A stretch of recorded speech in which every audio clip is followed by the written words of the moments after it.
Ladies and gentlemen, welcome to History Clash 1960s edition, the ultimate showdown of America's most transformative protests. Today we're diving into the legendary battle led by one of the most iconic figures of the 20th century, Dr. Martin Luther King and the Civil Rights Movement. Buckle up, because this isn't just about marching, it's about reshaping the very soul of America. With me, as always, is the one and only Professor Leaf, the feline historian who can leap through time with the precision of a well-placed debate. How are we feeling today, Professor? I'm feeling absolutely charged for this one. Dr. King wasn't just a protest leader, he was a beacon of hope. He didn't just fight for civil rights, he fought for the moral conscience of America itself. His campaign was more than marches and speeches.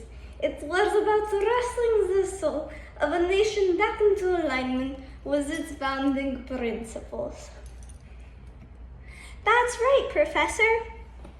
Let's set the stage. The year is 1955 and the Civil Rights Movement is about to explode in the heart of the South.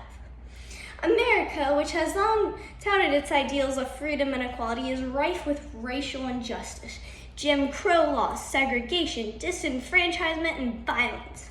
But in Montgomery, Alabama, a spark is lit.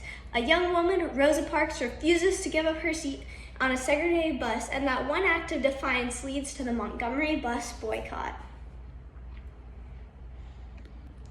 A spark indeed, but it wasn't just Rosa Parks who set the dolls that day. It was the entire black community of Montgomery who united to say, "We've had enough." This wasn't just about buses. It was a fight against the very systems that dehumanize black Americans. And then comes Martin Luther King Jr., a young, charismatic leader who at just age 26 is thrust into the spotlight. He's not just preaching change, he's embodying it. You said it, Professor Lee. That's the pivotal moment, folks. King didn't just rally behind the movement, he transformed it. He understood the power of nonviolence, inspired by Mahatma Gandhi's philosophy, and he didn't just want to challenge laws, he wanted to challenge hearts and minds. He knew that nonviolent resistance wasn't just a tactic, it was a moral weapon. This was the new face of protest. It wasn't about fighting back with fists or weapons, it was about showing the world the righteousness of the cause. Exactly. King's commitment to nonviolence set him apart. He was fighting for the soul of America, and he knew that violence would never bring about lasting change. Nonviolence wasn't passive. It was a powerful, proactive force. King wasn't just advocating for civil rights. He was advocating for the creation of a beloved community, a society that transcended the divisions of race, class, and power. Absolutely, Professor. The Montgomery bus boycott was just the beginning. King's leadership pushed the movement into national prominence. The boycott, sit-ins and protests became regular tactics, and they weren't just about challenging unjust laws. They were about exposing the deeply embedded racism in American society. King understood that the power of protest wasn't in the immediate victory. It was in forcing the conscience of the nation to confront its own sins. Absolutely. King's movement wasn't just about policy changes, it was about challenging the culture of white supremacy that permeated American life. And most significantly, King was strategic. He understood that the movement had to be broader than just the South. It had to speak to all Americans, from the segregated streets of Montgomery to the halls of Congress. That's why his speeches didn't just call for the end of segregation, they called for a radical reimagining of justice in America. And here's where the rubber hits the road. The March on Washington for Jobs and Freedom, 1963. This is the moment, folks. More than 250 100,000 people, black and white, come together on the steps of the Lincoln Memorial to demand civil rights. It's a colossal event, and it's there in front of the Washington Monument that Dr. King delivers his most famous speech, the "I Have a Dream" speech. This speech, my friends, isn't just rhetoric, although my AP Lang teacher would disagree. It's a blueprint for the future of America. That speech, "I Have a Dream," wasn't just a political statement, it was a prophetic declaration. King didn't just dream of equality, he dreamed of justice, brotherhood, and a nation where character would matter more than color. He made it clear that the struggle for civil rights wasn't just a black struggle, it was a human struggle. He used the Constitution and the Declaration of Independence as his moral framework.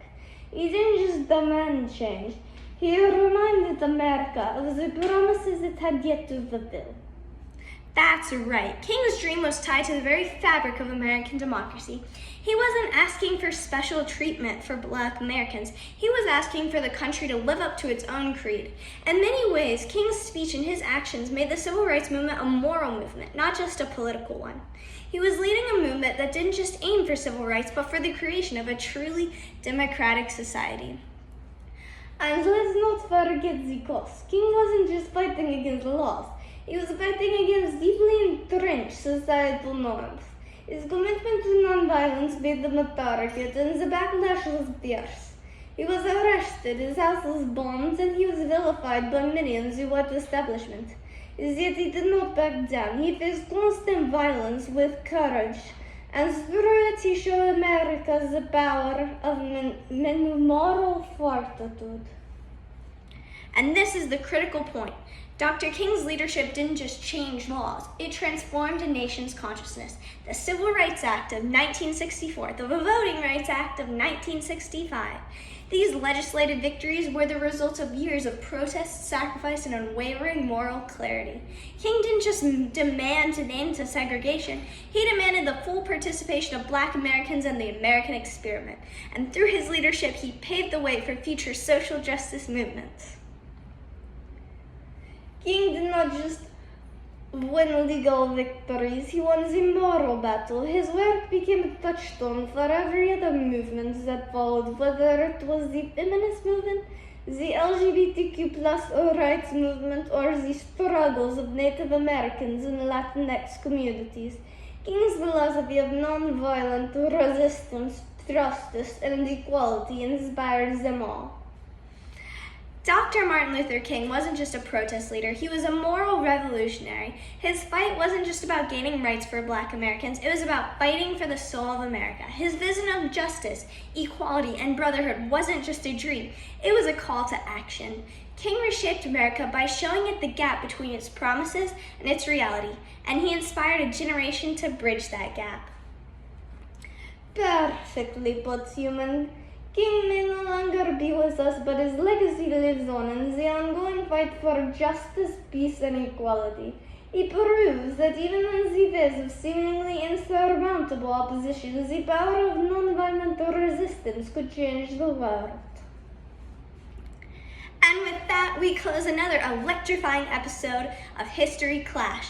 Dr. Martin Luther King Jr., the man who didn't just dream of a better America, he made it possible. See you next time, folks.